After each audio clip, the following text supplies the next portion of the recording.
Tuhan Yesus sangat baik dalam kehidupan kita. Saya melihat tadi perjalanan ke sini ritikunya, tetapi Tuhan tetap berkati kita. Saya melihat wajah-wajah sukacita dari masker-masker itu ada senyum-senyum sukacita untuk Tuhan. Haleluya, amin.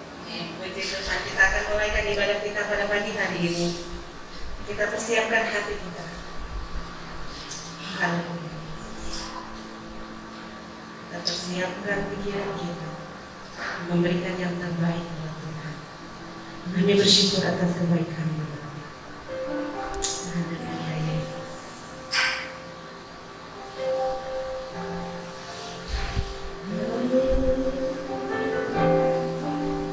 Engkau baik. Ini kami Bapa, anak-anak-Mu datang di hadapan-Mu, membawa pujian kami, membawa ucapan syukur kami. Kami boleh melihat hari-hari berlalu, Tuhan, bulan berganti bulan, tetapi penyertaan Tuhan ada dalam kehidupan kami. Kami syukur berterima kasih atas anugerah Tuhan. Haleluya, Yesus. Kami percaya kasih-Mu lebih luas dari samudera dalam kehidupan kami. Kami boleh melihat musim-musim berganti, namun Engkau tetap bersama kami. Naikkan pujian bersama. Semusim berlalu, Yesus, kami melihat pemeliharaan-Mu ya dan kami. Haleluya.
Kebaikan-Mu lebih dari apapun yang ada di bumi ini.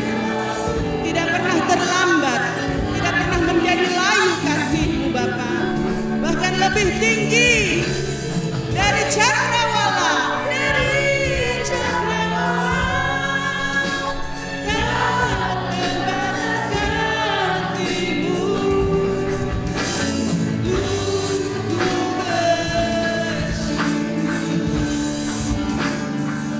Lebih luas dari samudera,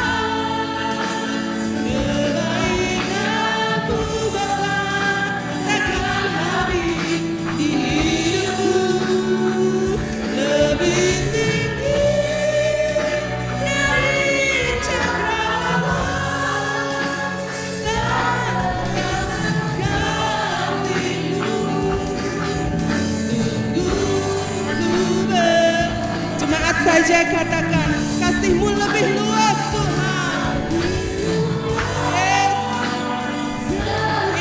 pengakuan kami Tuhan.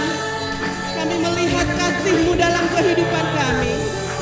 Dalam keadaan tersulit pun, Engkau tetap ada di hidupku. Kami bersyukur Tuhan.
sukacita kami Tuhan, kami mengingat selalu akan Engkau.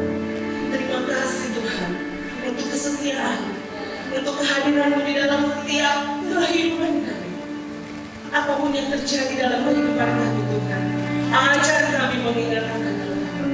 Apapun yang terjadi dalam kehidupan kami Bapa, biarlah membawa kami semakin dekat dengan Engkau. Hari-hari ini kami tahu Tuhan tidak semakin mudah, tetapi menjadi semakin sulit. Biarlah Tuhan melalui ini semua kami melihat kuasa-Mu nyata Tuhan. Kami melihat anugerah-Mu nyata, terbukti, terlihat, ternyatakan bahwa Engkau adalah Allah yang besar, Maha besar, Juru Selamat kami yang hari ini. Dengan bangga kami memanggil Engkau Yesus, Bapa. Dalam nama-Mu yang kudus Tuhan, kami teruskan ibadah kami. Kami persembahkan ibadah kami, hati-hati yang terbuka untuk Tuhan. Dalam nama Yesus dengan penuh sukacita kami mau katakan, amin, amin. Sukacita melimpah Bapak Ibu. Haleluya. Siapa yang antara kita yang datang ke tempat ini dengan hati bersyukur, mari kita berdiri. Yes, beri tepuk tangan, angkat suara, angkat pujian bagi Dia. Masuk hadiratnya dengan lebih lagi. Bawa pujian bagi Yesusku. Yes.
Bersyukur dengan hati bersyukur.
Setiamu tak pernah berubah. Haleluya. Siapa yang pernah merasakan kebaikan Tuhan berubah dalam kehidupan kita? Hari ini kebaikan Tuhan saya rasakan hanya sedikit. Tahun lalu kebaikan Tuhan sepertinya besar. Ada yang merasakan seperti itu? Tidak ada yang puji Tuhan. Karena Tuhan kita tetap baik. Saat ini Dia baik, minggu lalu Dia baik. Bahkan kita percaya dengan iman, tahun-tahun ke depan Yesus baik, tetap baik, selama-lamanya baik dalam kehidupan kita.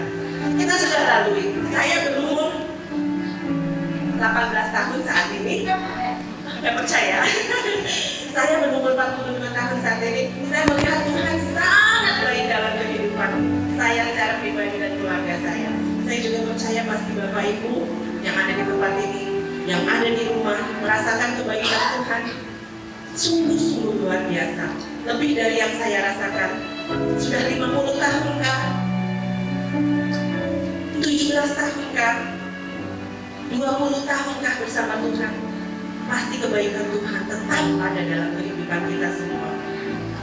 Karena itu marilah kita senantiasa merindukan Tuhan kita, senantiasa haus akan Tuhan kita. Kita katakan pujian Yesus, Inilah kami Tuhan, seperti rusa yang rindu akan air. Kami mencari, jiwa kami haus akan Engkau.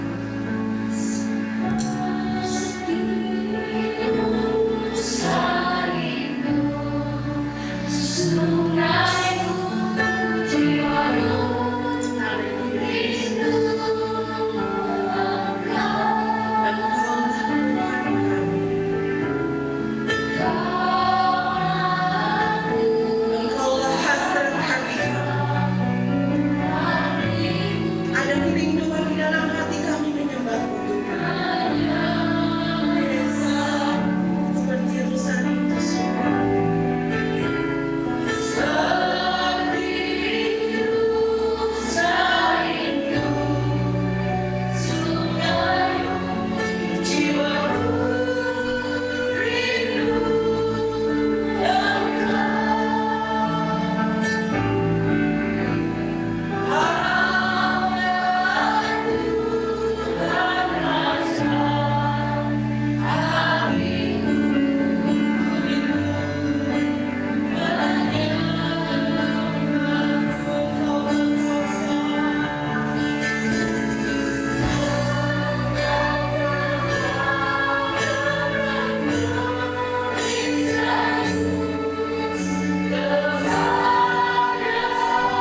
Haleluya Yesus.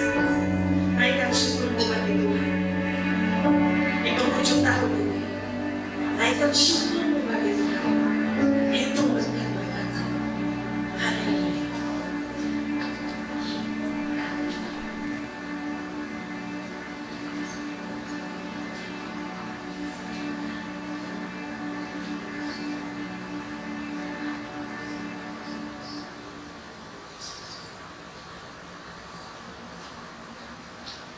Segala puji dan hormat kami kembali kepada Tuhan. Izinkan hari ini kami bersama-sama mendengarkan firman Tuhan. Biarlah Tuhan yang berbicara kepada kami semua, hamba-Mu, kuduskan hati dan pikiran kami, sehingga hanya nama Yesus saja yang kami dengar, hanya nama Yesus saja yang berlaku dalam pikiran kami. Tinggalkan segala keluh kesah kami dalam tangan Tuhan, karena kami terima janji Tuhan yang akan memberkati hidup kami. Terima kasih. Di dalam nama Tuhan Yesus kami berdoa. Haleluya.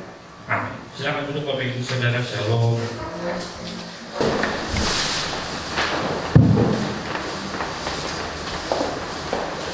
Puji Tuhan. Sekarang itu Bapak Ibu Saudara mungkin dalam perjalanan agak sedikit kebijakan sedikit gitu ya, tapi di tempat ini dengan baik ya. Sepanjang minggu ini saya percaya Bapak Ibu Saudara dalam kondisi yang fit, dalam kondisi yang baik gitu ya. Hari ini saya akan mengajak Bapak Ibu Saudara untuk belajar menyelesaikan tema yang 1 tahun ini kita sudah kerjakan, dan menjelang hari-hari kita akan mengakhiri tahun 2020. Nah, hari ini saya mau mengajak Bapak Ibu Saudara belajar tentang kata melihat. Ketika bicara soal melihat, yang pertama kali saya temukan adalah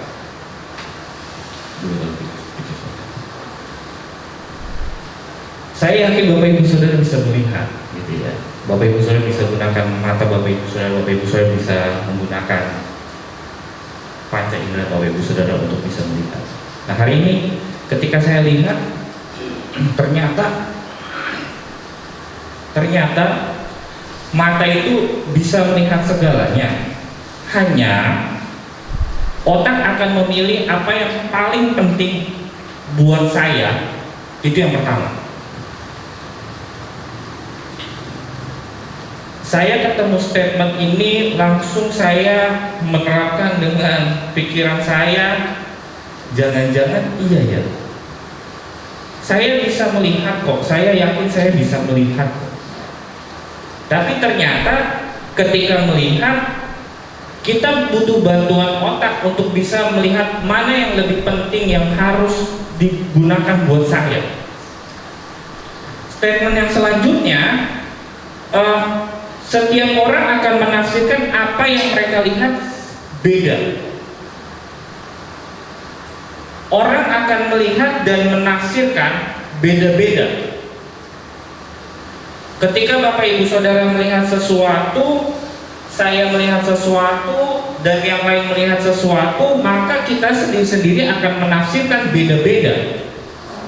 Yang kita lihat, yang kita tafsirkan itu nggak sama. Bahkan ada orang bilang kembar pun sekalipun identik, tetap aja nggak sama. Jadi tergantung sama kepribadiannya. Nah, kalau bicara soal melihat itu adalah kata kerja. Melihat itu sebuah kata kerja.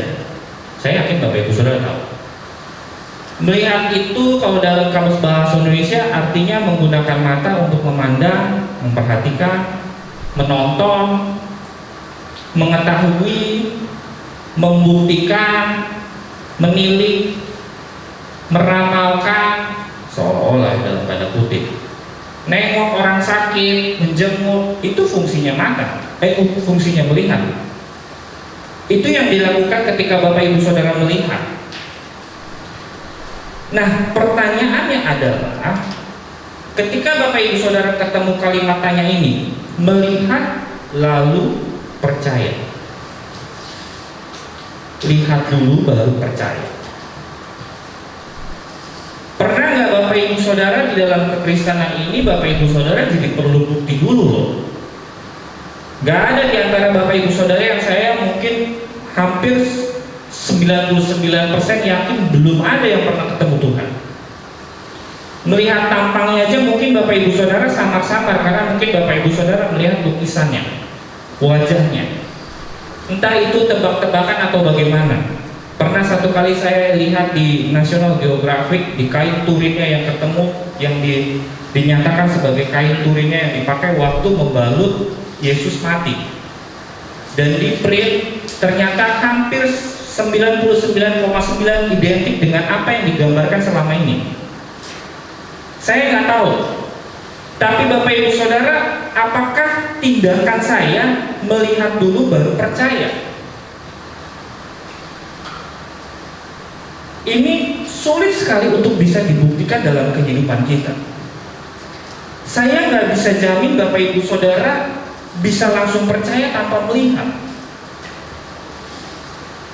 Saya nggak bisa jamin Bapak Ibu Saudara dengan iman Bapak Ibu Saudara. Minggu lalu Bapak Ibu Saudara belajar tentang percaya dan iman. Saya nggak bisa meyakinkan Bapak Ibu Saudara sekalipun saya berusaha sedemikian rupa untuk bisa percaya sama Tuhan Yesus, percaya kuasanya, percaya keberadaannya.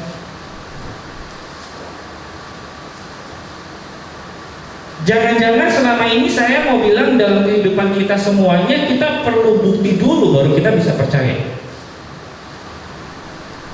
Proses melihat, saya pinjam gambar ini, proses melihat. Yang pertama dalam proses melihat, mohon maaf mungkin tulisannya kecil. Cahaya memantulkan objek dan mengirimkan pada garis lurus menuju mata. Yang warna kuning itu cahaya. Lalu kemudian cahaya melalui kornea yang paling depan menuju pupil dan diteruskan ke lensa mata. Kornea dan lensa membelokkan, membiaskan cahaya agar diluruskan ke retina.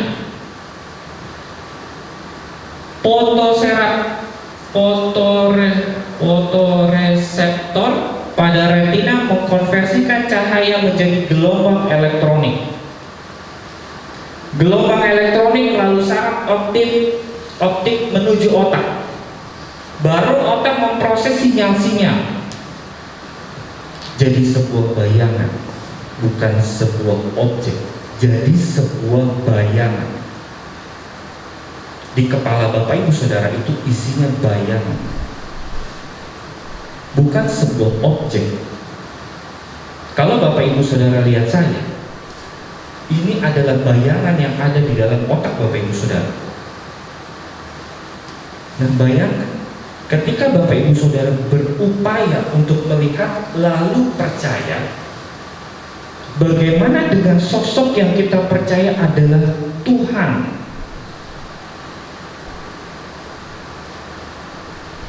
Yang paling gampang adalah ketika Bapak Ibu Saudara percaya Tuhan itu ada, diberkati katanya. Jangan-jangan ketika Bapak Ibu Saudara tidak ada bayangan yang namanya diberkati, maka Bapak Ibu Saudara tidak percaya sama Tuhan. Jangan-jangan selama ini gitu ya, mungkin kayak beberapa orang yang mungkin kena PHK kah begitu, atau beberapa orang yang mungkin usahanya kurang begitu baik tahun ini. Jangan-jangan bayangan itu yang tersirat adalah saya nggak percaya Tuhan karena saya nggak diberkati Tuhan. Ada sebuah proses ketika mata melihat, dan ada sebuah proses itulah yang ketika Bapak Ibu Saudara lihat dalam otak Bapak Ibu Saudara itu cuma semua bayangan. Butuh waktu untuk Bapak Ibu Saudara bisa memahami sebuah bayangan itu. Itu sebabnya tadi saya bilang ketika saya ketemukan setiap orang yang menafsirkan apa yang mereka lihat itu tergantung pada kepribadiannya. Ketika Bapak Ibu Saudara melihat kehidupan ini, saya nggak tahu persoalan Bapak Ibu Saudara, saya nggak tahu seberapa beratnya persoalan Bapak Ibu Saudara, tergantung Bapak Ibu Saudara melihat.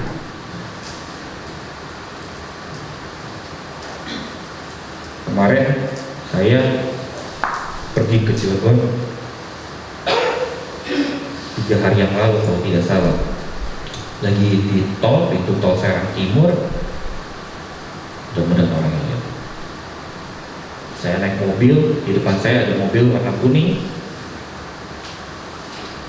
Kesulitan untuk tap. Dia ganti kartunya, dia keluarin kartu berikutnya. Nah, di sebelah kanan saya ada mobil, begitu juga sama. Kesulitan untuk tap, kebetulan ibu-ibu. Diklakson lah sama yang di sebelahnya saya, di belakang ibu-ibu yang macet. Tin, tin, gitu. Saya merasa nggak bersalah, saya nggak merasa punya persoalan. Saya jalan, tiba-tiba mobil yang di depan saya, mobil warna kuning, tujuannya sama ke Cilegon. Lalu dia stop, berhenti, dia buka kaca, dia liatin saya. Istri saya bilang, kenapa Pi? Gak tahu, saya juga bingung. Kok matanya kayak mau makan gitu, kayak jahat gitu.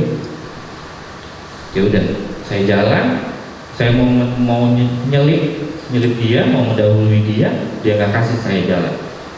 Ya udah, saya mundur, saya ke belakangnya, saya ikutin sampai ke belakangnya. Begitu saya punya kesempatan lagi, saya itu nggak boleh lagi, saya mundur lagi.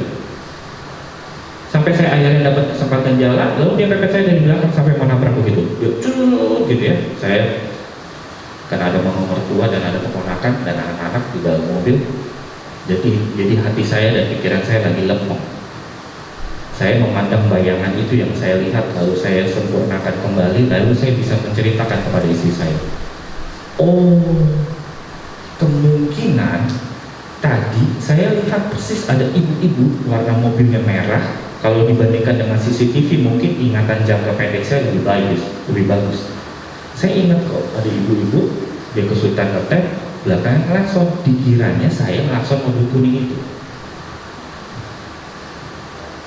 Dikejar terus saya, sampai akhirnya saya ngerem, saya ke sebelah kiri, dia ngebut. Oke, mungkin sudah selesai waktu marahnya. Saya ingat persis bayangan itu. Saya bisa ingat detailnya. Kalau saya mau marah, mungkin saya bisa. Kalau mungkin pada saat itu saya mau kesal-kesalan, mungkin saya bisa. Yakin saya bisa. Mungkin saya bisa ngerem aja begitu mendadak, toh yang ditabrak belakang saya. Bahasa saya kalau misalnya asuransi diganti, ya paling dia lebih banyak kok celakanya karena mesinnya dia ada di depan.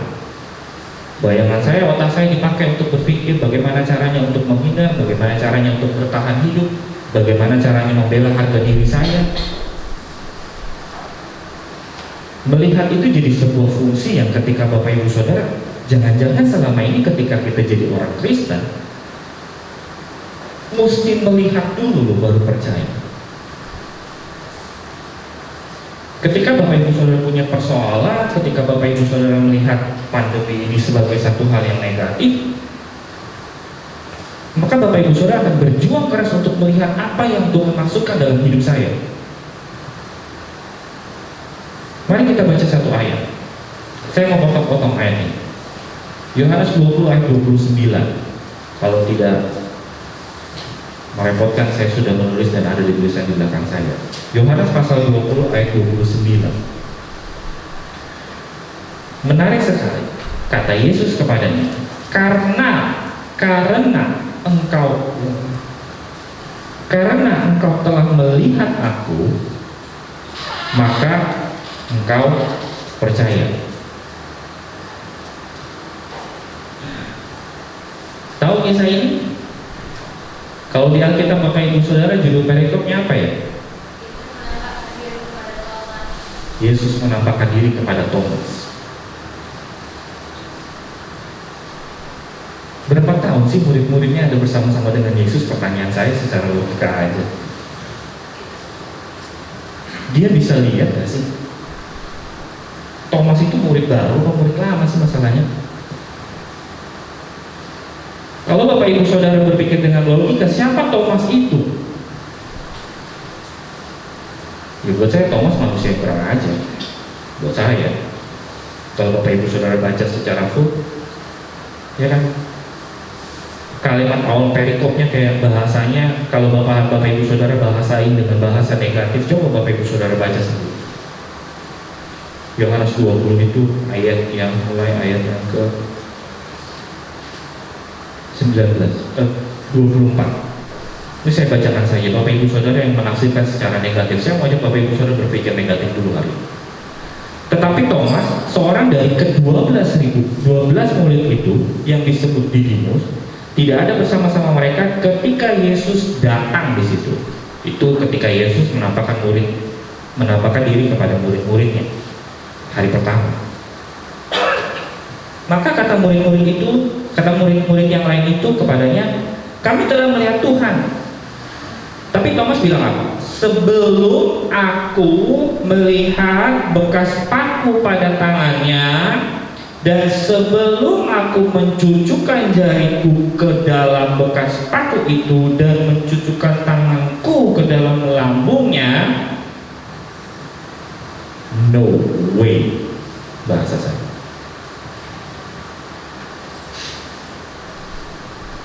Berapa lama sih dia sama-sama Tuhan Yesus?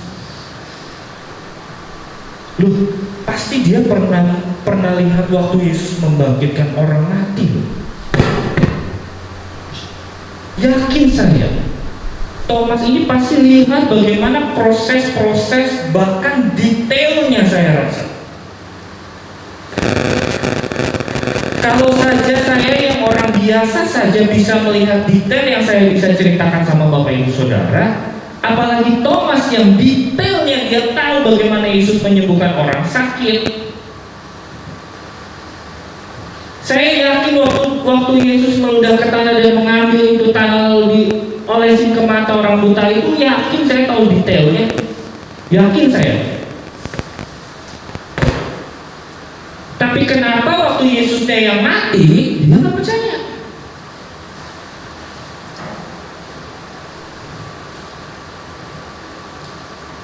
Saya nggak tahu bagaimana gambarannya ketika Yesus datang lalu dia bilang, karena kamu sudah melihat. Saya nggak tahu ya kalau saya jadi Tuhan Yesus gitu, waktu saya nanya-nanya gitu waktu Yesus kemarin belajar Alkitab, kalau saya jadi Yesus saya tanya, kamu udah lihat saya kan? Mau percaya nggak? Mau percaya nggak? Maaf ya, saya selalu bilang begini sama Bapak Ibu Saudara, selama 8 bulan hidup kita yang sekarang ini, kalau bukan karena Tuhan, kita nggak ada. Sungguh, kita nggak ada. Sabtu kemarin ada klaster satu gereja, 47 orang yang positif, klaster satu gereja. Nanti kalau dari antara Bapak Ibu Saudara ada yang positif, tolong kita baris saja ya, supaya kita bisa sama-sama rame-rame satu bangsa. Takut gak sih? Takut gak Bapak Ibu Saudara? Hidup kita yang sekarang ini kalau bukan pertolongan Tuhan, saya rasa gak mungkin. Kita emang apa sih? Kita ini siapa sih?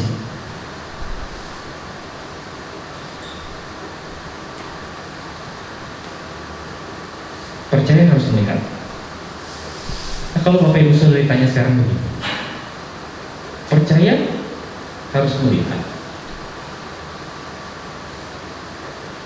Bapak Ibu Saudara mau percaya itu harus melihat dulu. Saya nggak percaya kalau Bondan pergi ke Bali, pernah pergi ke Bali kalau nggak ada fotonya. Kaget saya. Saya nggak percaya kalau saya nggak melihat.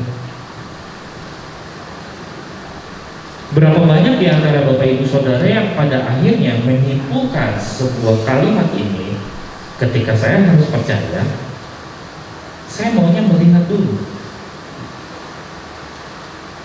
Ketika katanya di Alkitab Yesus membangkitkan orang mati, gitu ya, maka saya mau lihat di antara keluarga saya ada yang mati dan bangkit kembali.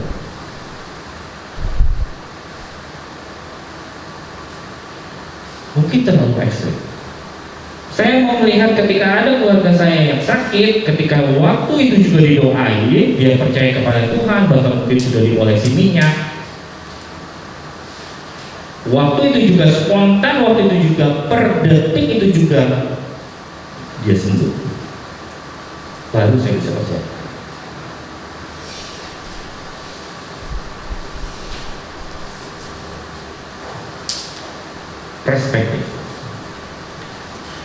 Perspektif adalah ilmu kognitif itu adalah keyakinan yang didapat lewat proses berpikir, itu kognitif. Jadi menurut ilmu kognitif, perspektif adalah estimasi butuh waktu dalam pilihan politik.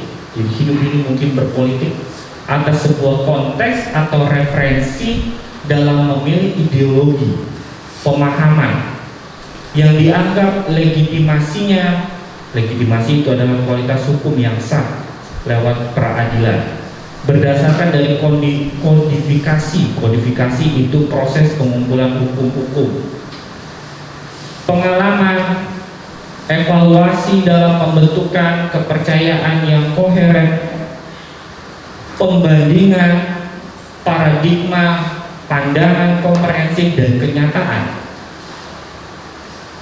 Jadi kalau mau disimpulkan, perspektif itu adalah pengalaman evaluasi. Hidup ini Bapak Ibu Saudara secara tidak sadar sedang mengevaluasi diri sendiri dan orang lain. Bahasa kerennya Bapak Ibu Saudara sedang menghakimi diri sendiri dan orang lain. Bahasa yang paling gampangnya Bapak Ibu Saudara sedang menilai diri sendiri dan menilai orang lain.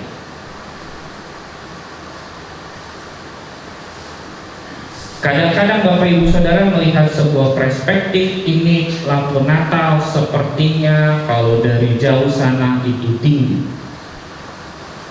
Waktu saya dan istri beli kayaknya tinggi banget. Tulisannya 2,1 meter. Tinggi saya 170. Tinggi saya 170. Pak Heru berapa ya? 2 meter. Oh nggak nyampe. Kirain saya Pak Heru. Perspektif berdasarkan apa yang biasa Bapak Ibu Saudara lihat. Saya mau cepet-cepetan hitung 1 sampai 5. Bapak Ibu Saudara lihat gambar apa ini? 1, belum. 1, 2, 3, 4, 5. Apa yang Bapak lihat? Jangan diganti. Sudah, jangan, waktunya cukup. Klik berikutnya dulu. Siapa yang lihat ada mobil? Boleh dong angkat tangan. Yang lihat mobil tadi? 1, 2. Siapa yang lihat orang pakai topi lagi pegang teropong?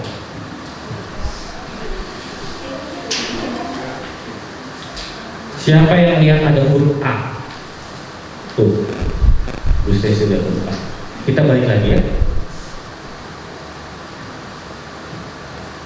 Perspektif orang akan berbeda-beda. Dengan kesimpulan orang yang pertama kali lihat huruf A itu adalah orang yang IQ-nya tinggi. Iya, kelihatan gak sih tadi ngomong saya lupa.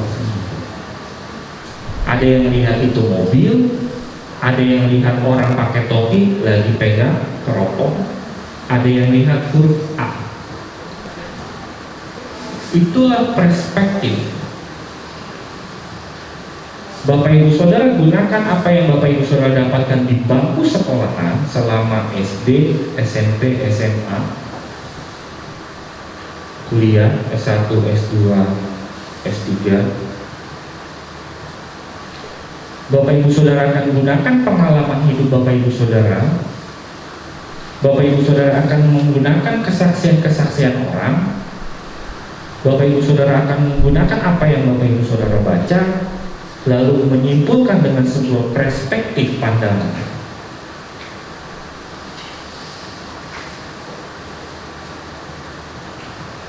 Nah, celakanya ketika perspektif itu dianggap jelek sama orang yang Bapak Ibu Saudara sedang lihat.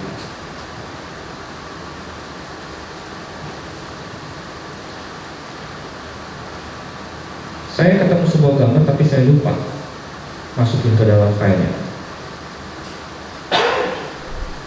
Tapi ada sebuah tulisan yang menarik di dalam situ. Dia bilang begini, ketika ada yang melemparimu batu, jangan dilempar balik, tapi koleksi aja batunya. Nanti Bapak Ibu Saudara bisa bikin istana dari batu yang hasil lemparan orang. Wih, keren banget tuh saya sih ngerasa keren banget sih.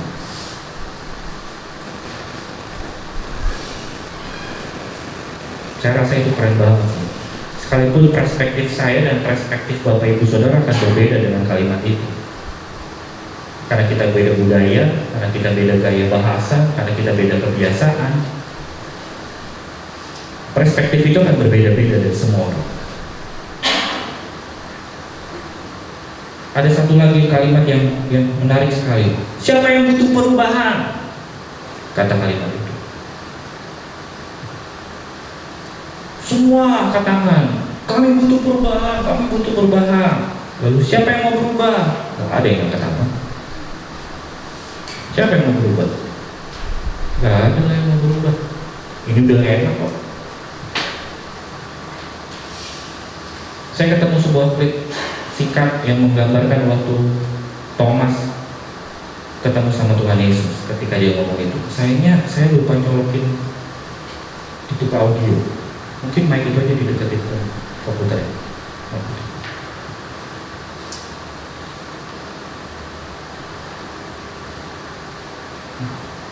Oh, ada satu ayat lagi ya. Ya udah, lewatin aja deh. Lampunya mati. Terus lampu ininya dimati.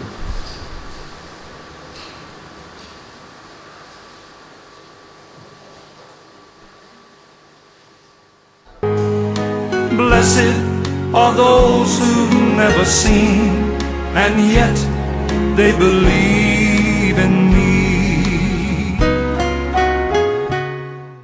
Saya cuma bisa menunjukkan sebuah perspektif. Itu gambaran ketika Thomas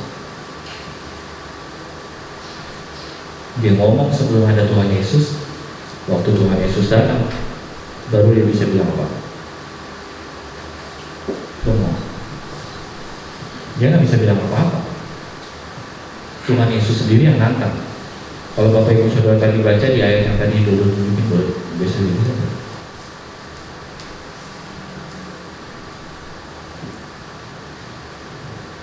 Kalimat selanjutnya dalam Yohanes pasal 20 ayat 29, kalimat selanjutnya adalah berbahagialah mereka yang tidak melihat namun percaya.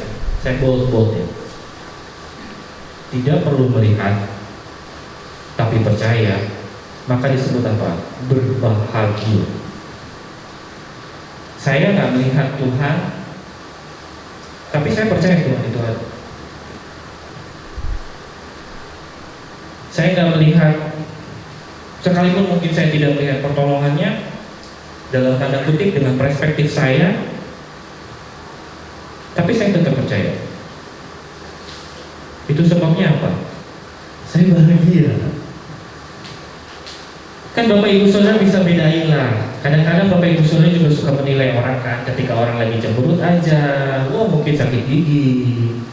Tapi ketika Bapak Ibu Saudara melihat wajahnya yang ceria-ria, beda sepertinya auranya dengan bahasa kita pergaulan masing-masing. Kenapa dia bisa bahagia gitu? Karena dia percaya. Sungguh cuma karena dia percaya. Dia nggak melihat tapi dia percaya kok. Ayat yang terakhir, saya mengajak Bapak Ibu Saudara baca bersama-sama. Ayat yang terakhir, Yohanes pasal 20 ayat 30 sampai 31. Di belakang saya ada, kita baca sama-sama. Bisa membaca kan?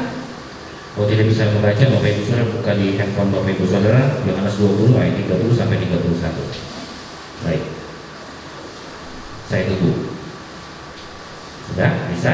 Mari kita baca bersama-sama. 1, 2, 3. Memang masih banyak tanda lain yang dibuat Yesus di depan mata murid-muridnya yang tidak tercatat dalam kitab ini, tetapi semua yang tercantum di sini telah dicatat supaya kamu percaya bahwa Yesuslah Mesias, Anak Allah, supaya kamu mau memperoleh hidup. Closing. Udah Bapak Ibu Saudara nggak bisa berdebat lagi.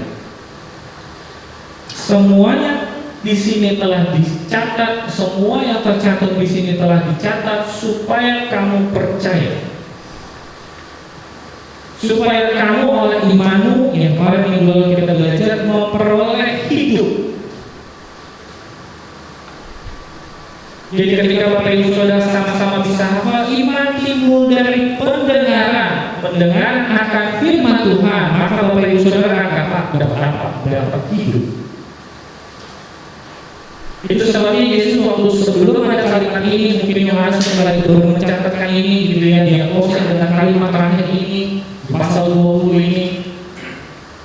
Makanya dia bisa dengan detailnya dia bilang, percaya karena kamu sudah melihat.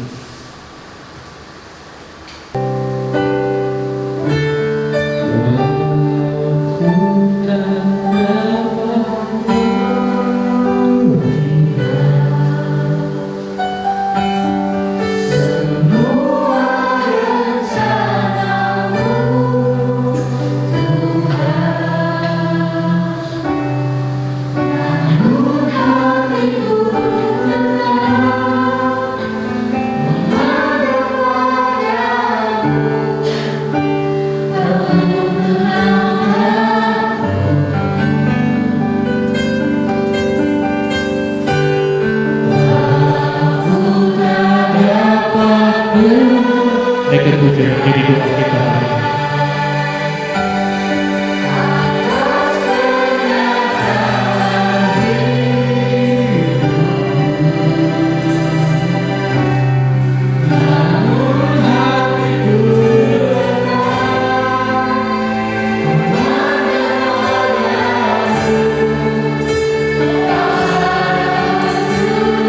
Katakan lagi sama-sama walaupun kami tidak dapat melihat.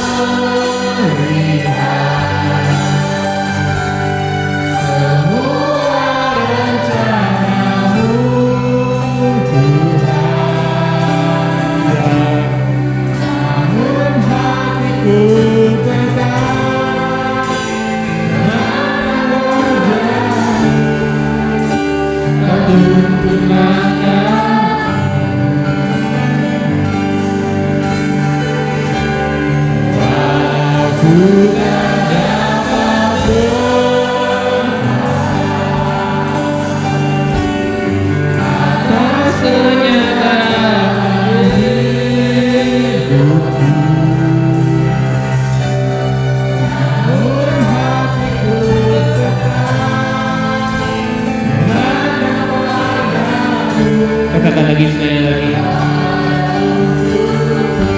Sekalipun kami tidak dapat melihat Tuhan, walaupun tak dapat melihat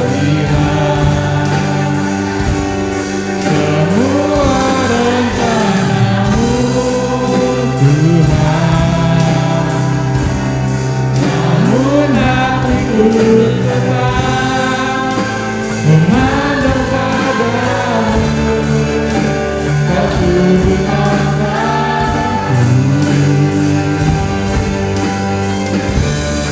walaupun tak dapat berharap atas kenyataan hidupku, namun hatiku tetap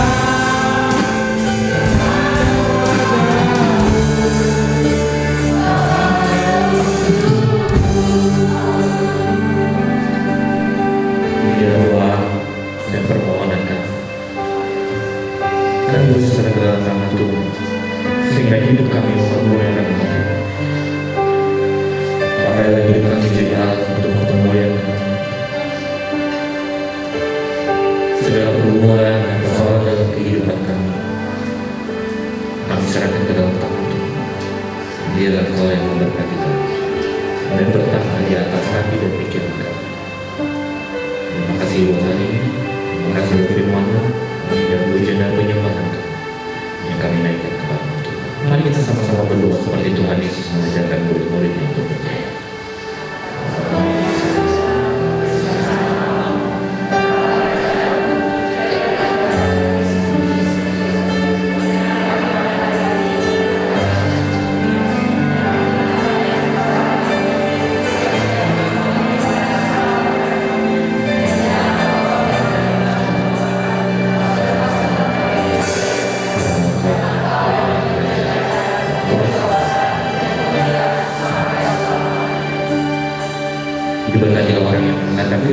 Tuhan dan melakukannya sesuai dengan kehendak firman Tuhan. Mari anak pikiran kita untuk terima berkat Tuhan dan mengakhiri ibadah kita.